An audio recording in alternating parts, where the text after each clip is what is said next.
Так, друзья мои, всем привет. Привет из Германии, район Рейнфилда. Стояли мы 45-ку. Не на самом паркинге, паркинг был занят, к сожалению. В пятницу я приехал в 4 часа. Знаете,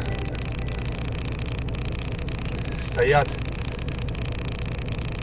Короче, ситуация такая. Стоят две бочки оцепленные и занимают еще два места траки. Вот я вот, не знаю, как вы относитесь к такой ситуации, когда подъезжает, расцепляется, становится рядом. Ладно, когда там один, но когда два из одной фирмы так делают, то есть я понимаю, что ждут коллег, занимают места. Но просто я мог стать за ними, да, на паркинге. И пускай потом бы они мне сказали, что они там кому-то место заняли. Я думаю, даже так и сделали ребята. Вот именно так и сделали, что сзади встали, и вот на место тягача уже фура не заедет. Чтобы расцепиться и как бы встать на занятое их место. Ну просто я так достаточно... Ну все понимаю, но так тоже не делать некрасиво. Ладно, там когда одно место, да. Но когда это 4 места, они заняли, это некрасиво. И тем более они заняли это не вечером там, да, а 4 дня уже. И 99% я уверен, что они не уедут. Когда приедет сменщик, они перецепятся и не уедут. Они... Не понял, что там какой-то другой чудак приехал. Или тот же румын. Они будут стоять все четвером. Поэтому, ну, не знаю, это на совести каждого. Как вы относитесь к таким ситуациям? Ну, ладно, это пускай на их совести, как я говорил. А вот впереди меня стоит контейнер румынский. Тоже чудак такой интересный. Он подъехал оттуда ко мне передом и встал, 2 метра до меня было. Встал такой, выключил двигатель, все, типа, шторится. Я ему говорю: дружище, а ты не мог бы хотя бы на пару метров сдать назад? Он такой смотрит: в смысле? Я говорю: ну вот как я выеду? У меня там сзади впритык тоже машина стоит. Как я, говорю, выеду, если ты стоишь? Ну вот реально, буквально. И вообще, как тебе удобно так стоять вот лоб в лоб 45-ку вместе со мной? Но он так подумал: ну, адекватный чудак. Да, говорит, в принципе. Ну, я сдам назад. Я говорю: ну и развернусь. Я говорю: ну, делай как хочешь. Я не заставляю тебя. Ну, просто как-то несерьезно, знаешь. Ну, он, короче, поехал там задом, развернулся и сдал задом. Ну, я говорю: давай я тебе покажу, поближе ко мне подъезжай, то мы с тобой, в принципе, вот из-за него, да, он одно место занял. Мог поближе ко мне подъехать, там 3 метра до меня, скажем. Там бы еще одна фура залезла. Но в итоге все равно здесь передо мной стоял чудак на венгерской машине, и он где-то отцепился и чисто тягачом сюда встал. Ну, тоже правильно сделал. Там, типа, негде стоять, видимо, поставил прицеп, и все в порядке. Ну, уже уехал. Вот. Что у меня, ребята, светит? Сейчас, короче, я иду на паром. Вот смотрите, местное время 6 часов вечера будет. Воскресенье до 10 запрет. Но идут типа споры относительно... Вот этот чудак мусор несет. Там мусорник забит у нас. Там. Не знаю, куда он сейчас его положит. Маленький мусорник, он забит. Я, кстати, подъехал, здесь только срач был, пипец. Я, честно говоря, мне так неудобно. Я убрал, короче, чтобы вокруг меня не было мусора, что, ну, блин, знаете, как-то, кто последний, тот и виноват. Собрал мусор такой, бутылки, мешки какие-то, ну, отнес в мусорник, выбросил. Потому что, блин, самому противно так стоять, знаете, хоть чисто сделал. Такое ощущение, что здесь на поле какая-то тусовка была. Здесь на поле, кстати, частенько воздушные шары запускают.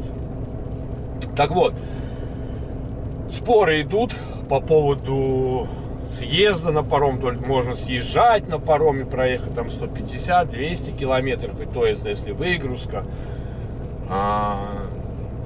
Не, ребята, можно и на паром ехать, и с парома ехать, по-моему, 200 километров до выгрузки, а 150 километров в сторону выгрузки, но ты должен найти паркинг.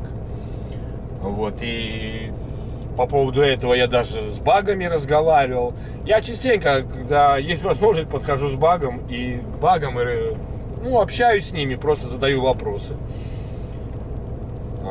Пару раз даже попадал, вернее, так скажем, на одних и тех же ребят. И они говорят: о, Алекс, ты опять с вопросами? Говорю: да, просто хочется поинтересоваться, вот такая вот вещь. Я не стесняюсь, с английским дружу, и ребята с английским дружат, нормально объясняют. Где-то я заблуждаюсь. Я говорю, это не у меня какая-то ошибка, я просто говорю, хочу знать, вот так и так и так. Ну, они говорят, да, вот такая ситуация есть. Но это паром должен быть не трамвайного типа, ребята, а именно такой паром, который по билетам заказанный заранее.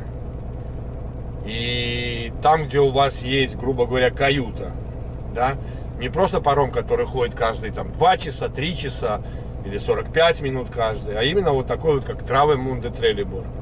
Я сейчас иду на Травемунде, вот мне проехать 30 километров, и паром в 21:30. То есть я сейчас стартану. Меня даже, кстати, есть видео, меня один раз останавливали и проверяли. Меня тогда остановили СОЛы, это таможня, и остановили, гаишники подъехали, так скажем. Я показал, сказал, что у меня билет, все дела. Посмеялись, говорит, что везешь? Я говорю, бумагу. Он говорит, для сигарет. Я говорю, может быть, для сигарет, но там слишком большие рулоны. Ну, то же самое, что у меня сейчас. У меня загружено 8 катушек, да, больших. Бумаги, везу их в Швецию. Ну вот сейчас поедем и посмотрим, если остановят, покажу заказ, что у меня паром на 21:30. На 21:30. И завтра паром у меня в обратную сторону на 4 часа. Но 4 часа это ненормально. Я вряд ли успею, мне 500 километров надо прокатать только. Проехать только по Швеции, при этом загрузиться, выгрузиться. А если я в 7 часов приду, то я не успею никак. Да и не нужен этот 4-часовой паром. Он не нужный вообще.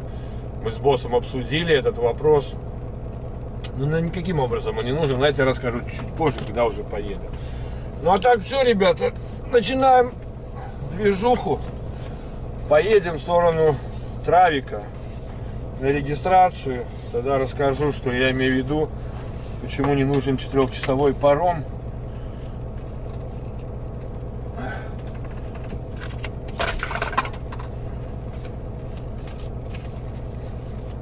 Объясню.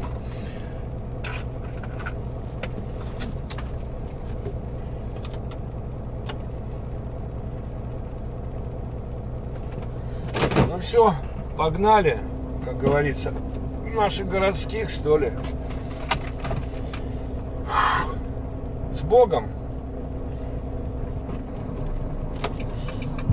Поехали кататься. Вот это вот слишком далеко уехал, можно было бы еще оставить место для коллеги, так сказать.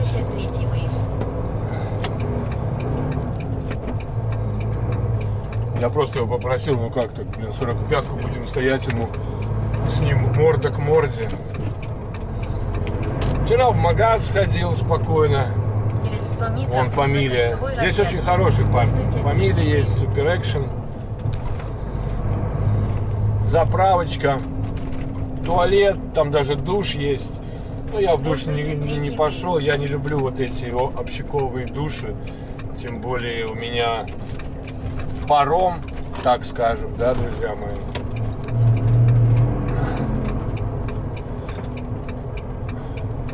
там и будет душ.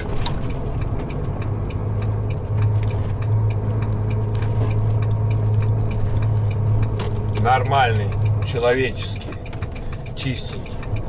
Почему не хожу в эти общаковые души? По дороге 7 километров. Хоть у меня есть и тапочки, и все дела. Вон Витек пошел, блин. Как потом полгода с грибком мучился. Тем более они не такие чистые, знаете. Ну что, короче, 30 километров проехать. Пойдем там оформимся. Так вот, по 4-часовому парому, смотрите. Если идти на 4-часовой паром, даже если я успеваю, и все в порядке, я схожу в Травемунде. Ты левый. В Травике, короче, схожу в районе часа ночи. И куда я поеду?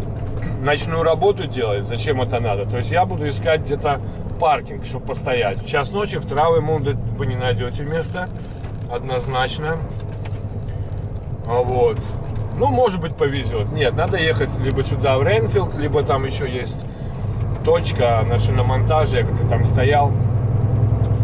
И там отдыхать. И отдыхать до скольки? До 6 до 7 утра. Да? Чтобы нормально поехать. И что получится в итоге? Вы смотрите, на 4-часовой паром вы заходите, и вы же не идете спать. Вы спать пойдете, я в крайнем случае, да, часов в 10, да, в 10, в 9. А в 12 уже подъем, грубо говоря. Понимаете? Потому что в час паром приходит, заранее ты встаешь, помылся, побрился, все дела сделал, да. Потом сходишь с парома, едешь на паркинг, 2 часа ты на паркинге, ну не в 2 часа, там полвторого, и спишь до 6 утра. То есть получается рваная ночь. А если ты идешь на паром, который идет в 10 часов вечера, и он приходит в 7 утра в Травик, то вы спокойно, отдохнувший человек, блин, слазите и поехали вперед. И по времени вы начинаете в одно и то же время. Но вы отдохнули, а так вы разбиты. Знаете, как ночь разбить, сами понимаете. Ну и этот самый согласен босс, да, мы ему постоянно говорим, это 4-часовой паром, он вообще не кассовый, он никак, толку от него нету. Единственный толк, как мы подумали, это в цене, в стоимости. Потому что я так посмотрел на цену. Простые пассажирские, если в 4 часа воскресенье, то есть понедельник 4-часовой стоит 70 евро, то вечерний стоит почему-то 140 евро. Но это, если простой пассажирский дорог, в 2 раза дороже, значит и наш тоже дороже. Это единственный плюс. Но в основном минус. И да, я бы поехал бы на 4-часовой паром, но просто я конкретно не успею. Я в 7 часов в 6:45 схожу и в 4 часа, то есть у меня навигатор показывает только езды 8 часов, потому что там надо будет идти поперек Швеции, то есть по националкам, через городки. То есть 500 километров я не проеду там за 6 часов, и плюс загрузка-выгрузка, чтобы успеть. Ну, как-то так. Поэтому вот то, что хорошо, что вот наш, грубо говоря, хозяин, да, он любит, когда обсуждаем мы это дело друг с другом, да, предлагаем варианты. И он адекватно относится, если ты конкретно говоришь, почему-то. Я, конечно, могу попробовать, но если не успею, и тут же опять же, я попробую, я сойду в 6:45, сразу стартану на Швецию, да, и в итоге я не успею, это значит, что я в 6:45 должен встать и закрыть смену, чтобы разорвать паром. То есть не больше 12 часов я могу отработать, чтобы встать на паузу для разрыва отдыха для парома. Понимаете? А в Трелеборге там ты можешь попасть на этот час заезд-съезда. Ты можешь поехать, как бывало и не раз. Там просто начинаешь попу рвать, грубо говоря. Почему? Потому что линия тронулась, ты проехал там метров 40, и все, и встал минут на 50, понимаете? Это чревато. А съезд всего лишь час, а чтобы доехать еще до линии, это минут 10 в Трелеборге. Там далековато ехать по порту. То есть получится, мама не горюй, и поэтому мне нужно закрыть смену либо на пароме, взяв пятнашку, либо перед паромом, если я возьму, сделаю 12 часов. Но для этого надо начать мне работать не в 6:45, а где-то в районе 7:30 вечера. По местному. Паром в 22,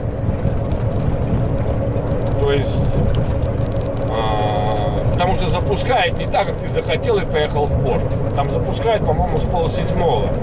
Тогда я могу где-то, если я 7:30 стартану, значит, до 7:30 я могу взять билеты, заехать в порт и там закрыть смену, и тогда с разрывом все в порядке. Вот такие вот нюансы, их нужно продумывать заранее, друзья мои. Реально, не просто с дуру гнать, и потом в итоге, если у меня так получится, я могу пропустить как 4-часовой, 16-часовой, так и предвечерний паром, потому что у меня времени не позволит. И у нас уже такие нюансы были, когда не было задания заранее, да. А почему я всегда, попадая в Швецию, Данию, прошу план, чтобы я знал, будет паром или не будет паром. Особенно в Швеции. И вот бывали такие случаи, вот у Андрюхи были, и у меня, по-моему, один раз было, что попав в Швецию, сразу напрямую поехал, в итоге приходит задание, что у тебя паром, а ты на паром никак не можешь приехать, потому что ты до Трелеборга не доезжаешь в течение рабочего времени 12 часов. И все, тогда получается паром у тебя не в 10 часов вечера, а утром только. Вот такое было. И это надо помнить. И хочу напомнить, что если у вас предстоит разрыв паузы для парома, ваш рабочий день не должен превышать 12 часов. Единственное, он может быть больше 12, но меньше, чем 14 часов, если в течение этого рабочего дня у вас была 3-часовая пауза. То есть в обычном это называется 3+9. И тогда, в принципе, на пароме вы не обязаны отдыхать 11 часов суммарного времени. Вы можете отдохнуть и 9 часов. А так, если вы разрыв делаете, да, то обязательно должна быть общая пауза до парома, на пароме, после парома, если необходимо, не менее 11 часов. Поэтому варианты разные. Вот даже сейчас мне нужно будет закрыть смену либо до парома, либо на пароме. Надо тоже подумать. Потому что в травике тоже бывают эти задержки, дерганья. Вот, и тогда, если я вот последний раз попал в Трелеборге на съезд на 50 минут из-за таможни, там таможня организовывает проверки, бывает, особенно вот в понедельник. Не знаю, что он там проверяет, алкоголь или что. Меня так ни разу не проверили, просто махали. Ну, я потерял 50 минут, и мне пришлось ехать, потому что толку не было мне уже там остановиться. Поэтому лучше тогда я закрою смену на пароме и, съехав с парома, достаю до необходимой мне паузу, так, чтобы я начал, как я и говорил, где-то в 7 утра по месту. У меня тем более выгрузка в 11. Сначала они ее назначили на 9 была, потом выгрузку перенесли, но паром 4-часовой оставили. Так что вот так. Только что проехали по троллейбусными проводами, как я их называю. Вот. Ну, пока, видите, никого нету. Тоже прошла мимо фура. Ну, это Рев, да, у него может быть скоропорт, у них там немножко другие правила. Но здесь, в принципе, по дороге в Травемунде ребята опытные стоят, баги, ну, могут остановить, но в основном они знают, что вы идете на паром, либо с парома. Конечно, если бы я шел там за 250 километров, даже за 200, меня могли бы остановить и наказать. Ну, будем надеяться. Хотя вот для меня это интересно. Если меня сейчас остановят, вот реально интересно будет объясниться. Времени у меня хватает, чтобы доехать до парома. Знаете, я не тороплюсь особо. Надо пропустить этого друга. У меня паром сейчас только 6 часов вечера по местному, а у меня паром в 21:30. То есть я сейчас спокойно заезжаю на паркинг. Мне главное, чтобы паркинг был места. Но если уже начали запускать в порт, думаю, что там место будет. Где припарковаться, сходить, зарегистрироваться и сесть, и заехать в порт и стать в линию. Последний раз, кстати, последний раз или предпоследний раз был такой наплыв машин, но это было не воскресенье, что я заехал последний под шлагбаум и встал. Вообще, у меня зад стоял, шлагбаум не мог закрыться. Там внутри, уже на терминал ТТ-лайна. Я потом пошел там этому болгарину, сказал, ты проедь чуть-чуть. Он мне что-то показывает там на линию. Я говорю, какая линия 1-2? Ты видишь, тут все забито. Проедь вперед, чтобы я заехал, чтобы шлагбаум опустился. Когда он заехал, и опустился. И мы потом, ладно, первые нас пропустили. И вот тогда у меня получалось, что я не могу сделать разрывную, потому что отработал я тогда более 13 часов. Это раз. И паром шел 8:40, понимаете? То есть и девятка у меня не получалась. Я уже думал, что все. Буду говорить, что я не могу ехать, буду стоять. Но благо, нет, это потом мы кого-то там пропускали. Благо, просто мы как-то долго не могли подойти к причалу. То есть у меня так получилось 9 часов 10 минут. Вот. Ну ладно, ребята, едем. Потом уже перед самым расскажу, мне тут что-то Серега написал из Молдавии. Вот парень работает, по моей ссылке я ему дал, он работает на хорошей зарплате. Посмотрел просто вот из моих подписчиков, посмотрел просто мое видео, какой там номер 510, ну не буду говорить какой, не помню, где я рассказывал о хорошей зарплате. И вот он рискнул, позвонил по телефону и уже работает, по-моему, 3 каденции с заработком больше, чем 200 евро в день. Так что, если желающие ребята, у вас есть знание английского языка, такое более-менее, и какой-либо из паспортов Евросоюза, то можете найти видео мое про зарплату от 180 евро в день и больше и позвонить там по телефонам. Мне от этого ни холодно, ни горячо. Ладно, 12 километров, съезжаем уже. Посмотрю, что он там мне написал. Ну а так не прощаемся. Вплоть до заезда на терминал, а может быть и на паром.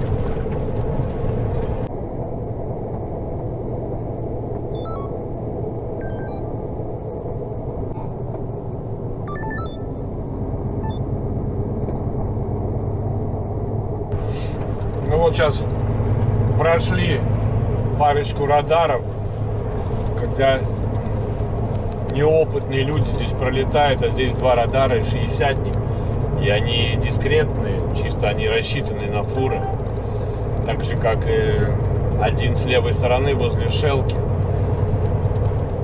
Кто не знает, тот попадает. Даже работая в Хестеркампе, я помню, дежурный механик рассказал, что он также попал. Потому что идут по этой, а это еще не бан, это еще националка считается. И там знак стоит типа 80, по-моему 80. Но это знак для легковых машин. И когда несутся по забывчивости, там обгоняют, особенно с парома, нарываются на тот радар, который возле Шелки, заправки.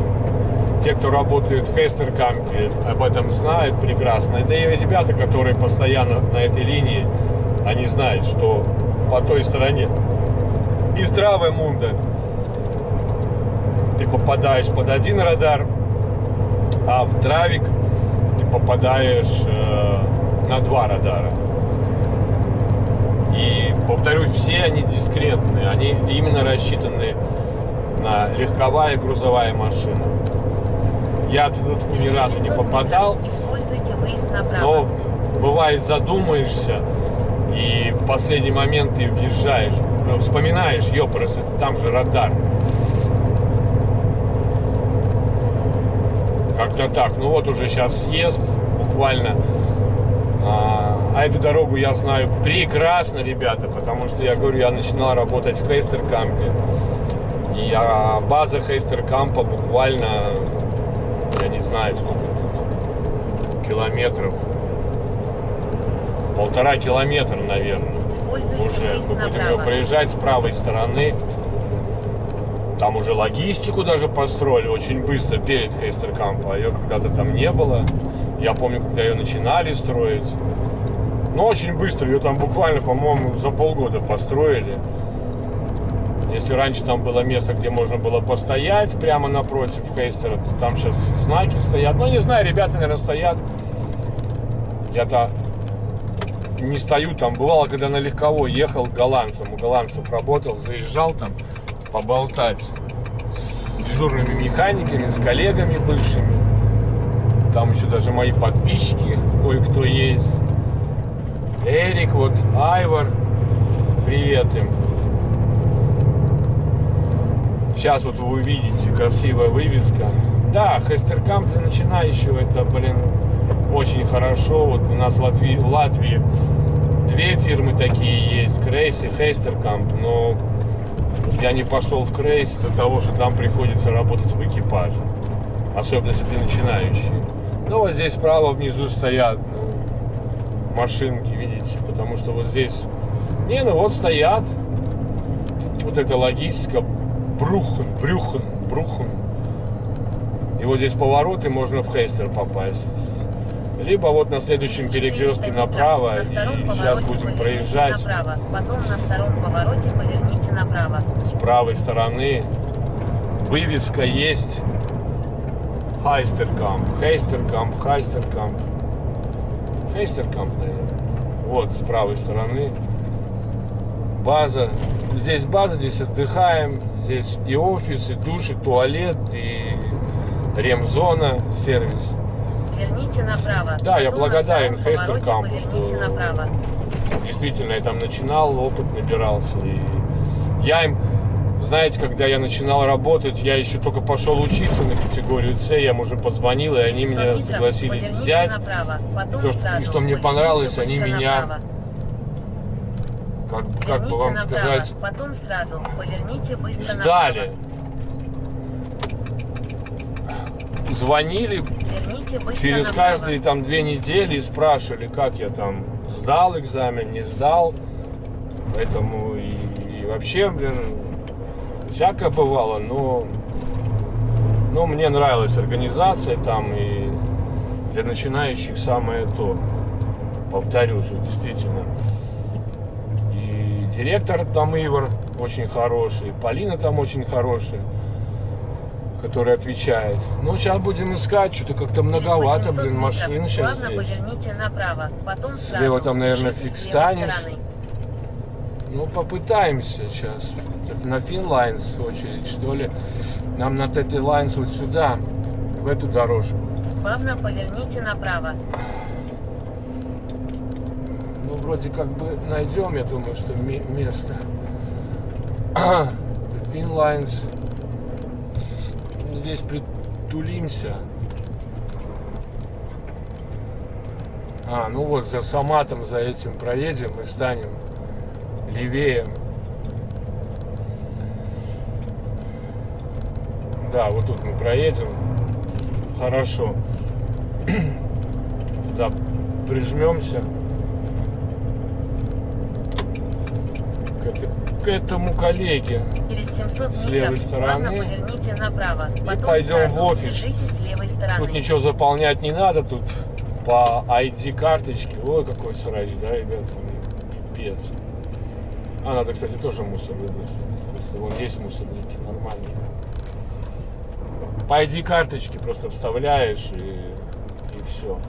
Ну, значит, если не так уж много машин, значит, уже заезжает. Вот я смотрю на ТТ-лайн, да, поехала грузовая. Значит, можно оформляться и заезжать. Будет в порт. Как-то так, да. Так что вот так, ребята, пойду я сейчас. Пойду я схожу, выброшу мусор и пойду схожу я на оформление, так скажем. Ну и потом уже снова включусь, когда буду заезжать, потому что здесь заезжаешь по билету там и поехал в линию. Так что не отключайтесь. И, кстати, ребята, заметили, да, никто меня не остановил, никто меня не проверил, не смог я вам доказать то, что можно двигаться не только из порта, но и в порт. Потому что, почему я поднимаю этот вопрос, потому что когда в ТикТоке, у меня есть ТикТок канал, я обсуждал этот вопрос, и где-то мы там обсуждали, мне тут доказывали, что только из порта можно ехать. Нет, не только из порта. Ну что, зарегистрировался, дали вот такой билетик с каютой. 9-я палуба, 11-я кабина. Да. Поедем в порт становиться. Мне тут сейчас только 7 часов будет. 2,5 часа до отхода. Ладно. Раньше заедем, раньше на паром заедем. Поэтому поехали понемножку. Там стоят машинки какие-то. По-моему, правда, мне кажется, это Inlines, наверное.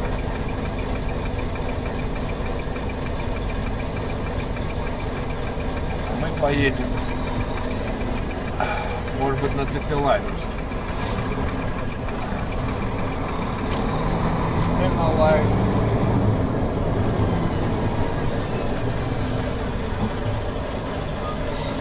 У нас разные проходные. Линия, по-моему, какая у меня линия была? С 9 по 22.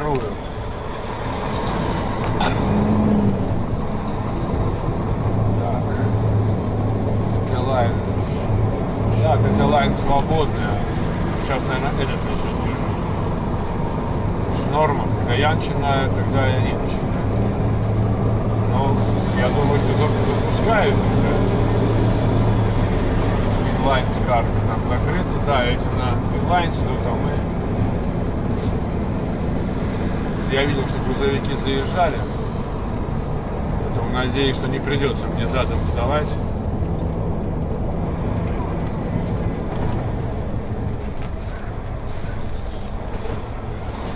Покажем наш билетик, талончик. Ой.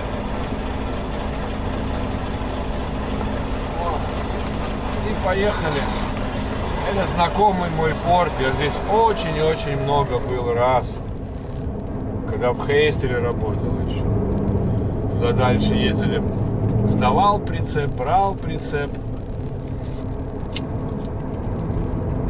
Да, если бы зарплата в Хейстере была нормальной, на уровне хотя бы латвийских. Ну, блин, ребята, 75, 80 максимум, 83, это, ну, действительно, это в наше время, с нашими ценами, это смешно. Вот туда прямо и пошел. Там, правда, через другую проходную тебе дают номер, куда надо сдать. И там едешь, сдаешь и там же берешь. А вот здесь справа АДРовские ставили. Сейчас, кстати, поедем посмотрим, сколько много-немного этих коллег стоят. Ну, вроде места есть. Да. Действительно, я вот этот порт считает как-то даже как-то родным и близким, что ли. По-моему, какой у меня там 7-й причал был? Берф. Да, 7-й. Надо вот туда ехать. Ой, тут полупустой еще.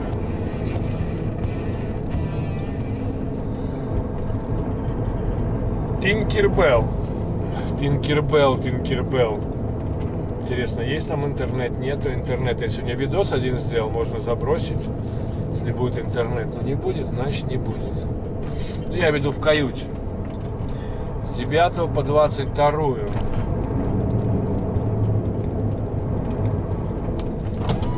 Сейчас. Второй промежуток. Вот тогда я вот под этот шлагбаум не заехал. Метра 3 не прошел. Он не мог закрыться даже.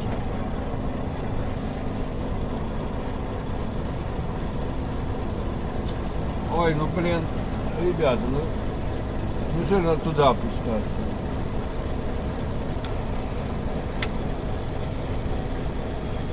О, слава богу, а то там одно время этот не работал. С 9 по 22. Надо ехать, становиться первым. Чтобы было бы... Дернулся, так дернулся. Не буду я закрывать здесь смену, потому что, говорю, я боюсь...